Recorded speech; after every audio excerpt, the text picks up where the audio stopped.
Maybe mom and dad were right when they told me this wouldn't be nothing.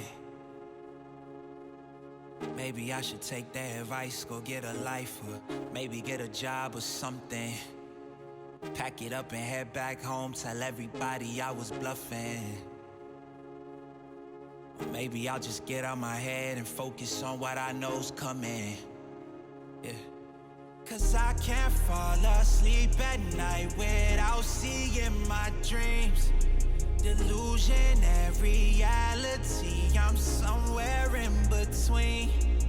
These voices in my head get loud and they keep telling me that I'm a fool for trusting in these wings.